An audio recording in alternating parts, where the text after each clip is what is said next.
Brigitte Baillet, astrologie, numérologie. Brigitte Baillet réalise votre thème. L'étude de votre thème requiert de nombreuses heures de recherche. De ce fait, un délai d'attente est souvent nécessaire. Brigitte Baillet utilise l'astrologie et la numérologie afin de vous transmettre les énergies du moment et vous éclairer sur votre chemin de vie. Entretien personnalisé et réalisation de votre thème. Pour contacter Brigitte Baillet, rendez-vous sur facebook.com/brigitte.astrologue. Téléphone 06 80 92 50 29. Salut les humains avec un H majuscule, bienvenue dans votre multimédia. Aujourd'hui, je reçois Brigitte Baillet avec sa superbe chronique astrologie, numérologie. Et aujourd'hui, mesdames et messieurs, il s'agit de la Vierge. Bonjour Brigitte. Bonjour Eric, bonjour à toutes et à tous. Oui, effectivement, c'est la Vierge pour ce mois-ci. Voilà. Alors, vaste programme pour cette Vierge. Alors, donc on arrive à la fin de l'été, on a encore quelques petites semaines, en espérant avoir un été indien, parce qu'il est vrai qu'en Bretagne, on n'a pas eu vraiment beaucoup d'été cette année. Donc, ça nous ferait du bien. Donc, la Vierge, elle est représentée par une femme qui tient une gerbe de blé. Oui. Donc, c'est la saison des récoltes. D'accord. Et c'est un signe qui fait justement cette transition entre l'été et l'automne. C'est vrai que le mois de septembre, on est vraiment… c'est un passage d'une saison à une autre. Et donc, comme c'est le moment des récoltes, c'est le 9e mois de l'année. On fait un bilan des 8 premiers mois que l'on a passés déjà. Donc, la nature, elle, on récolte tout ce qui est fruits, tout ce qui est légumes, enfin, tout ce que la nature peut nous offrir. Mais nous-mêmes, on a aussi notre récolte à faire de ce que c'est qu'on a pu semer depuis le début de l'année.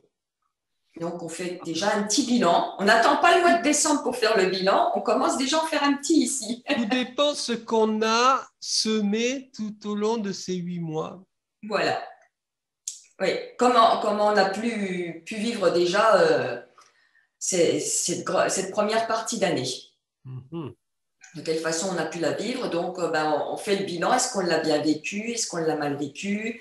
Quels ont été les points positifs, les points négatifs? Et qu'est-ce qu'on peut faire pour y remédier?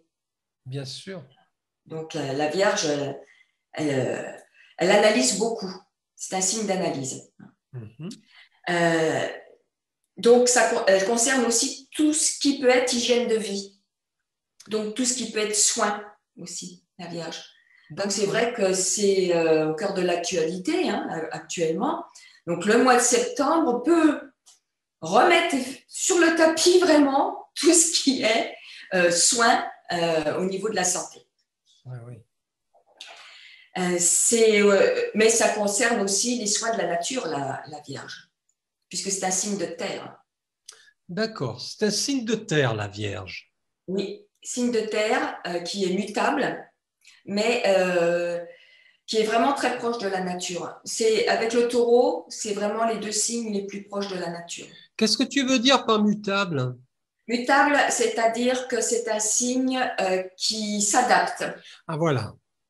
C'est un signe qui doit s'adapter, d'abord. Ah, qui doit s'adapter. Qui doit s'adapter. Qui doit s'adapter. Mais bon, en principe, ça ne se passe pas trop mal. La Vierge a juste un petit souci, c'est son besoin de contrôle. Je fréquente encore assidûment une Vierge ou ascendant Vierge. Bien entendu. Pour quelqu'un qui a plusieurs planètes dans ce signe-là, il y a un besoin de contrôle qui est important. Ah, ça. Et c'est très difficile de lutter contre. Parce qu'on peut lâcher des choses, mais il y en a d'autres qui reviennent et Sans C'est un combat de chaque instant, Elle se reconnaîtra. je pense. Donc, c'est un signe qui cherche, en tout cas, comme c'est un signe de terre, des solutions pratiques, concrètes. Ce n'est pas un signe qui a la tête en l'air. C'est pas un poisson. Pas du tout. C'est son complément, il est en face. Ah ouais. Et voilà, le signe des poissons est en face du signe de la Vierge. Voilà, mais il faut qu'il habite loin quand même. Oui, ben, le poisson, il est un petit peu en haut, si tu veux, puisque c'est un signe d'universalité, hein, de spiritualité. C'est vrai. C'est pour ça que la Vierge, ben, elle ramène le poisson un peu aussi dans le concret. Il faut faire passer la spiritualité dans le concret, si tu veux, avec la Vierge. Elle le harponne. Et hop, voilà, c'est ça.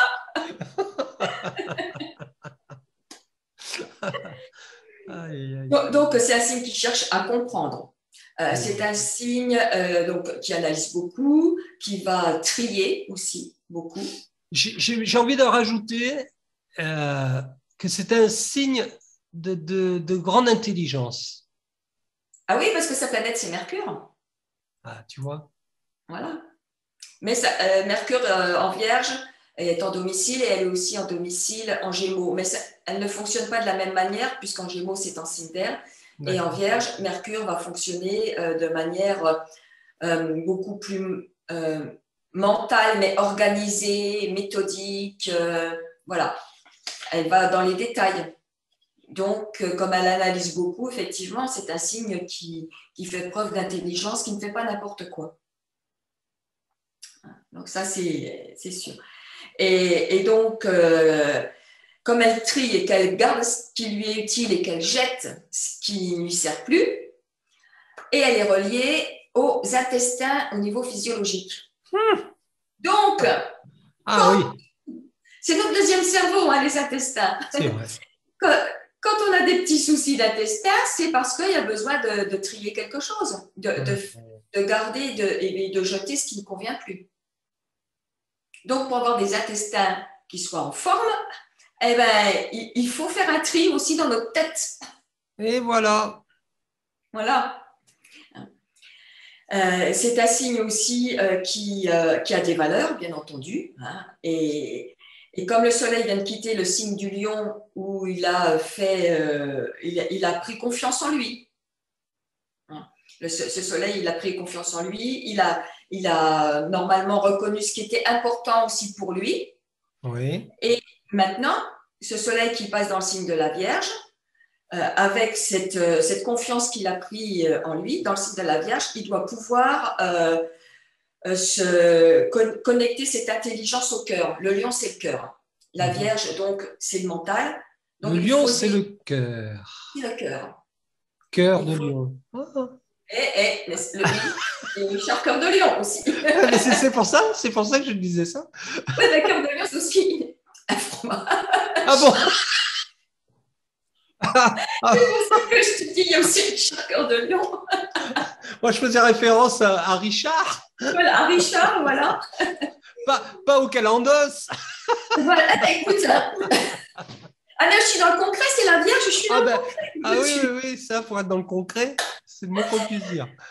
Mais donc, le Lion est représenté donc par le Soleil. Donc, maintenant que ce Soleil vient de quitter le Lion pour entrer en Vierge, donc là, il doit connecter ce mental, comme la Vierge est très mentale, avec le cœur pour réunir les deux et en faire quelque chose d'utile à tous aussi. C'est ça qui est important, de se mettre au service des gens qui sont plus fragiles, qui sont plus faibles, qui n'ont pas les mêmes atouts que d'autres.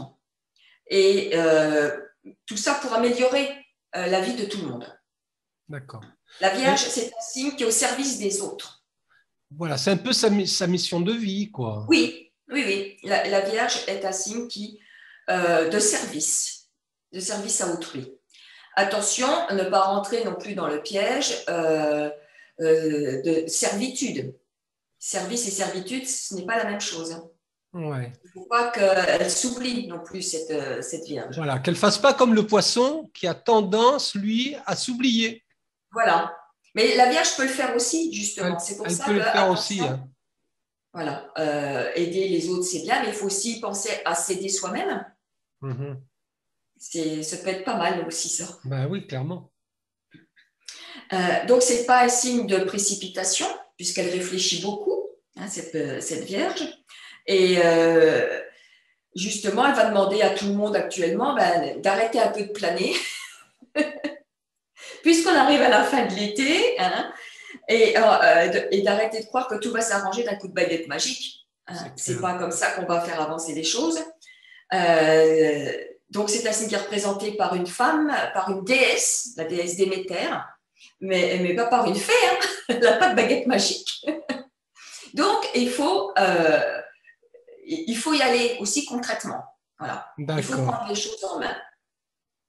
Dans ce que l'on veut faire, il ne faut pas attendre que les choses se passent. Là, il est temps de commencer à passer à l'action. À l'acte, passer à l'acte. Voilà, tout à fait. En plus, quand le Soleil est entré en Vierge, on a eu aussi donc une pleine lune. La deuxième pleine lune dans l'axe Lion-Verseau. D'accord. Donc, tout ce qui n'a pas été compris à la première pleine lune, donc là, est venu finir de nettoyer un petit peu tout ce qu'on n'avait pas encore terminé vis-à-vis de la première pleine lune. D'accord. Et donc, c'est vrai que cette pleine lune, pour cette entrée dans le signe de la Vierge, ça a été quand même assez remuant. On a eu quand même des aspects qui étaient assez forts. On a toujours cet aspect de Saturne, le temps, la rigueur, qui est en carré à Uranus, la liberté, l'innovation. Donc, c'est toujours ce tiraillement qu'on en a pour jusque décembre et un peu janvier encore. Après, ça va se détendre tout doucement. Ça ne va pas s'arrêter net du jour au lendemain. Mais il y a des choses qui vont un petit peu se détendre. D'accord. Donc, Mercure, qui est la planète de la Vierge, est en domicile, puisqu'elle est chez elle, jusqu'à la fin du mois d'août. OK. Donc, c'est pour ça que jusqu'à la fin du mois, il faut qu'on analyse toutes les infos qu'on reçoit, voir ce qu'on peut conserver, ce on n'a pas besoin de garder parce que ça ne nous semble pas juste. Et comme il y a eu aussi Mars qui était dans le signe de la Vierge au moment de cette entrée du Soleil et avec la pleine Lune, c'était vraiment Mars, c'est l'action, c'est la volonté. Donc, elle était vraiment près de Mercure. Ça veut vraiment dire qu'on doit commencer à concrétiser les projets que l'on avait auparavant. Mais il faut les préparer minutieusement, voilà, pour avoir des fondations bien solides, puisqu'on est en signe de terre. Et puis, pourquoi pas développer de nouvelles idées, avoir de l'imagination pour innover. Donc ça, c'est quelque chose qui nous mène jusque début octobre, jusqu'à la prochaine nouvelle lune. D'accord. Donc vraiment, c'est le bon moment pour commencer à passer à l'action, de mettre en place nos projets. D'accord. Début septembre, justement, Mercure va passer dans le signe de la Balance, qui lui est un signe de tempérance, de partage. Et là, Mercure va avoir un esprit qui va être plus ouvert. Donc, la communication devrait être quand même un petit peu plus facile, on va dire. Un peu plus fluide. Voilà, oui. On va peut-être avoir plus de compréhension vis-à-vis des points de vue opposés que l'on peut voir actuellement. Plus de tolérance aussi, puisque c'est un signe aussi de tolérance, la Balance, de mesure aussi, de juste mesure. Ne pas partir dans des extrêmes. D'accord. Donc, Mercure, le 30 août, passe dans le signe de la Balance et va nous demander de travailler la compréhension, le partage, la tolérance et la juste mesure. D'accord. Et donc, Mercure va y être un petit moment dans le signe de la Balance à partir du mois de septembre jusqu'au 5 novembre, parce qu'il va rétrograder à nouveau. Ah. Du 27 septembre, il sera déjà passé, le Soleil sera déjà passé dans le signe de la Balance, mais du 27 septembre au 17 octobre, Mercure va rétrograder. Donc, c'est vrai que les 3 premières semaines de septembre, il faut en profiter pour mettre en place ce que l'on a besoin de mettre en place. Bien sûr. Après, on va repartir vers quelque chose de plus intériorisé pendant 3 semaines. D'accord. Et Mercure en balance jusqu'au 5 novembre, du 30 août au 5 novembre, c'est vraiment le partage, la tolérance, la compréhension, la justice, voilà. On doit faire preuve de beaucoup plus de paix. Ben oui, naturellement. Et en plus, on a toutes les planètes lentes actuellement qui sont rétrogrades. Jupiter est rétrograde, donc ça nous interroge sur notre légitimité. Saturne est aussi rétrograde, nous interroge sur notre responsabilité, sur notre autorité aussi, ou même l'autorité en général, qu'est-ce qu'on est prêt à accepter ou pas. Uranus nous interroge sur notre créativité, sur notre fraternité. Neptune nous interroge sur notre spiritualité. Et Pluton nous interroge sur justement la transformation qu'on doit effectuer pour passer d'un ancien monde à un nouveau monde, et aussi sur cette renaissance que l'on souhaite. Bien sûr. Donc, comme elles sont rétrogrades, voilà, tout ça, ça fonctionne en intériorité. Au mois d'octobre, il y en a 3 qui vont redevenir directs. Mais pour l'instant, on est toujours dans ce travail intérieur. D'accord. En plus, en septembre, on n'a pas de planète en feu. Donc, c'est vrai qu'on a envie de passer à l'action, mais la volonté, elle n'est pas aussi forte qu'elle devrait l'être, parce qu'il n'y a pas de feu. Les énergies, elles sont en terre, avec le Soleil, avec Uranus, avec Pluton. Elles sont en air avec Mercure qui va passer donc en Balance, Vénus, Jupiter et Saturne, et une planète en eau qui est Neptune. Donc, c'est vraiment utile de s'ancrer profondément à l'intérieur de nous-mêmes, dans notre cœur surtout, pour faire les choses. Et en octobre, c'est pareil, il n'y aura pas de feu non plus. Donc, la volonté n'est pas présente. Ouais, c'est pas l'ordre du jour. Non, on est dans le faire avec la Terre, donc faire les choses. Et dans les idées, le mental avec les planètes en signe d'air. D'accord. Donc, un petit peu d'eau, donc qui nous permet quand même d'avoir un peu d'émotion et un peu de spiritualité, d'intuition, mais il n'y a qu'une planète quand même. Ouais, c'est léger. En octobre, il y en aura une deuxième. Vénus va rentrer en Scorpion, donc elle sera en eau. Mais voilà, on est vraiment dans 2 éléments, l'air et la terre. D'accord. Ils ne se rencontrent pas vraiment, d'ailleurs. Ouais, oui. Sur le plan astrologique, ce ne sont pas des éléments qui sont forcément compatibles. D'accord.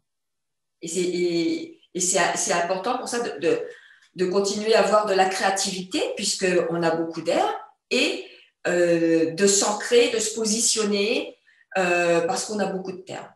Pour justement ne pas se disperser et être trop dans ce flou actuel. Actuellement, on ne sait pas où on va. Donc, plutôt que de se tourner les neurones, les méninges, à se dire mais qu'est-ce qui va se passer? Il ne se passera pas grand-chose de ce que vous souhaitez si vous ne mettez pas en action ce que vous souhaitez. C'est comme ça que les choses peuvent avancer. Bien sûr. Même si il faut se mettre des fois des petits coups de pied dans les fesses, puisque la volonté n'étant pas présente, il faut quand même essayer de faire des choses. Et en numérologie, c'est un mois 5. D'accord. Comme l'année 2021. Ok. Donc, il faut s'attendre à de l'inattendu, de l'imprévu. Nous s'adapter pour que ce soit plus facile à vivre. Et tout en faisant preuve d'originalité. C'est un mois aussi qui est fait pour rompre avec ce qui ne va plus. Changer sa façon de voir les choses. De voir les choses de manière plus grande, plus large. D'ouvrir l'esprit. Avec le 5, on ouvre notre esprit. Le 5, c'est l'homme, l'être humain. Donc, on doit devenir de vrais humains. Je sais que c'est un mot que tu aimes beaucoup, l'humain. Ça me parle bien, ça. Ça te parle bien. Ouais, l'humain avec un H majuscule. Voilà, exactement. Oui. On doit adopter un nouveau mode de vie qui est spécifique à nous-mêmes, à chacun. Ouais. Ne pas faire comme tout le monde. Si nous, on sent de faire les choses autrement, on le fait. Voilà. Le lion nous a montré qu'on était unique et qu'on n'avait plus à s'occuper de ce que pensaient les autres. Bien d'accord. Donc là, ça nous demande justement de vivre en accord avec un style de vie que l'on choisit soi-même. Oui, puis avec ses convictions. Hein.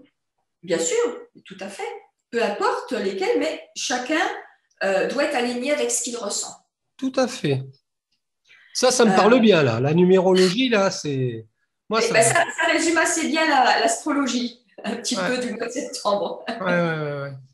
On doit quand même suivre un chemin de manière méthodique. Il ne faut pas non plus partir ça va de soi. Pour avoir cette sécurité intérieure qui nous permettra ensuite d'avoir une sécurité extérieure. Mais si on ne l'a pas à l'intérieur, si c'est le bazar à l'intérieur de nous, l'extérieur nous renvoie l'image de ce que l'on est, nous, à l'intérieur. À partir du moment où on est aligné, qu'on est en sécurité intérieure, l'extérieur nous montrera la même chose. C'est ça qui est important. Par contre, ça donne des réactions, le 5, c'est des réactions de nervosité. Donc, la relaxation et la méditation sont recommandées pour ceux qui peuvent, ou alors d'aller faire des marches dans la nature. Oui. Ou en bord de mer, mais enfin, voilà, de pouvoir se ressourcer. Il ne faut pas avoir peur du changement, parce que de toute façon, il est inévitable. Sinon, la vie meurt. C'est clair. Quand on n'accepte pas le changement, donc si on reste statique, on meurt, mais c'est valable effectivement pour tous les domaines de notre vie. Aussi bien nous-mêmes que les gens qui freinent des cas de fer pour ne pas changer de vie vont avoir des problèmes. Parce que ne s'adaptant pas à une nouvelle façon de vivre, ils risquent effectivement de ne pas être heureux. C'est clair. Voilà. Le 5 aussi, on ne fait pas de projet à long terme avec le 5. On fait des projets rapides, on met en place et on sait qu'ils seront appelés à être modifiés au fur et à mesure des jours ou des mois. D'accord. Le 5, c'est le changement et le changement appelle le changement. Donc, il ne faut pas se dire, je fais un projet pour 5 ans. Non. On le fait à l'heure actuelle, c'est bien. Si ça fonctionne, on voit ce qu'on peut modifier pour apporter des améliorations ou si ça ne convient pas, changer. Mais on ne se projette pas trop loin. C'est bien pour la Vierge, ça. Hein. C'est bien pour la Vierge hein, qui est adaptable, hein, qui s'adapte. Oui, elle doit s'adapter voilà, à ce qui se passe autour d'elle. Voilà. C'est bien, c'est bien. Alors, au sens plus élevé, le nombre 5, il symbolise la délivrance des illusions et de la vie pour entrer dans une dimension spirituelle par l'expérience. C'est la liberté intérieure qui va nous faire gagner la liberté extérieure. Voilà. Et c'est de cette façon-là que ça marche. Donc, il faut respecter son intégrité, respecter qui vous êtes. Ouais. Parce que c'est ce qu'on est venu faire sur Terre, c'est se respecter, nous mettre debout, voilà, l'humain doit se mettre debout hein, et se respecter. Ouais, ben là c'est un autre débat. Hein. Voilà, les énergies nous poussent vers cela. Ouais. L'univers nous appelle dans cette direction pour que justement il y ait cette renaissance que tout le monde attend. Ben oui. Et pour y participer, il ne faut pas l'attendre. Ah, mais je suis complètement d'accord avec toi. Il faut participer à cette renaissance, voilà. Aller dans que l'univers nous demande. Créer des initiatives, créer d'autres champs des possibles. Complètement. Puisqu'on doit tout renouveler. On est là pour rénover. Franchement, s'accrocher à l'ancien monde, je suis désolé à ceux qui vont écouter cette chronique, mais là j'ai juste un petit mot à ajouter. Je dirais, vous vous raccrochez à de l'illusion. L'ancien monde, c'est l'ancien monde. Il est temps de passer à autre chose. C'est pour notre bien à tous. C'est pour les générations futures. On ne peut pas continuer comme ça, aller dans le mur. Je veux dire, enfin bon. Après, c'est vrai que ce n'est pas à la portée de tout le monde Et les lois de l'univers sont plus fortes que les lois des hommes. Hein. C'est clair. De toute façon, voilà, on sera confronté de toute façon à ce qu'on aura engendré. Voilà. Et la Vierge qui a donc ce petit défaut de vouloir contrôler, non, on ne contrôle pas la nature, on ne contrôle pas les étoiles, on ne contrôle pas l'univers. C'est clair. Même si certains le pensent. Donc, oui, certains le pensent. Écoutez les messages que nous délivre l'univers. Les messages subtils. Oui, c'est subtil. Un jour, ils ne seront certainement moins subtils parce qu'on a quand même quelques aperçus quand on voit ce qui se passe au niveau météo partout. C'est clair. La Terre, elle n'est pas très, très heureuse. C'est-à-dire que tant que les gens ne sont pas... Elle aussi, là, en ce moment, elle est en train de faire un tri. Hein. Oui, mais tant que les gens ne sont pas véritablement confrontés à une catastrophe naturelle, mais c'est humain en même temps. Ils peuvent pas. On a du mal à comment je pourrais dire. Ça fait tellement longtemps, des milliers d'années qu'on vit sur ce fonctionnement. Donc c'est normal qu'il y ait des réticences, qu'il y ait des freins, qu'il y ait. Mais bon, il y a un moment, il faut aussi dire. Très bien. Je vais essayer. Si ça marche, on ne sait pas, peut-être. D'accord. Pourquoi pas? Alors, est-ce qu'il y a encore quelque chose à rajouter sur ce signe? Eh bien, écoute, non, je pense que j'ai fait le tour, voilà. Un sacré grand tour. Là, ils ont de la matière. Oui. Si vous désirez avoir un thème spécifique, mais vraiment au cordeau, vous concernant, n'hésitez pas à contacter Brigitte Baillet. Vous trouverez associé à cette vidéo tous les liens qui mènent à Brigitte Baillet. Voilà, n'hésitez pas à la contacter. Elle fait un travail remarquable, soigné, et puis elle prend du temps pour le faire. Voilà. Oui, ça prend du temps. Ça, c'est le moins qu'on puisse dire. Brigitte, le mois prochain, c'est quoi? La balance. Ah, et peut-être, je vais essayer de mettre en place une nouveauté pour le mois prochain, si le temps qui se contracte et s'étire actuellement beaucoup me laisse cette opportunité de mettre en place justement signe par signe, voilà, les événements du mois. Alors moi, ce que je te propose, on ne va pas donner tous les éléments là maintenant. On en parlera la prochaine fois. Mieux que ça, on consacrera une chronique spécialement pour cette nouveauté, ce que tu as envie de présenter, ce que tu as envie de développer, voilà, de bien expliquer. Oui, pour apporter un plus, voilà, aux gens qui se posent des questions. Ce sera le sujet d'une chronique, on va dire un petit plus. Voilà, d'accord. Eh un hors-série, comme on dit. Exact. Avec plaisir, entendu. Tu vois, hein, quand même. Bon. Mais donc, il y a de la nouveauté dans l'air, voilà, c'est la rentrée. Oui, il y a de la nouveauté dans l'air, d'autant plus que ta vidéo là risque d'inaugurer un nouveau média. Voilà, je n'en dis pas écoute, voilà. C'est ça la créativité. C'est ça. Brigitte, à très bientôt, au mois prochain. À très bientôt, passez un très bon mois de septembre. Et retrouvez cette interview sur la chaîne YouTube bien sûr, de Tam Tam le Média. Vous la retrouverez sur la page de Tam Tam le Média sur Facebook. Vous la trouverez sur le groupe Facebook Tam Tam le Réseau. Et très prochainement sur... Est-ce que je le dis? Mais il paraît que quand on lance dans l'univers, ça y est, c'est lancé. Sur Rainbow TV. Voilà. C'est un programme. À bientôt, Brigitte. Au revoir. Brigitte Baillet, astrologie, numérologie. Brigitte Baillet réalise votre thème. L'étude de votre thème requiert de nombreuses heures de recherche. De ce fait, un délai d'attente est souvent nécessaire. Brigitte Baillet utilise l'astrologie et la numérologie afin de vous transmettre les énergies du moment et vous éclairer sur votre chemin de vie. Entretien personnalisé et réalisation de votre thème. Pour contacter Brigitte Baillet, rendez-vous sur facebook.com/brigitte.astrologue. Téléphone 06 80 92 50 29.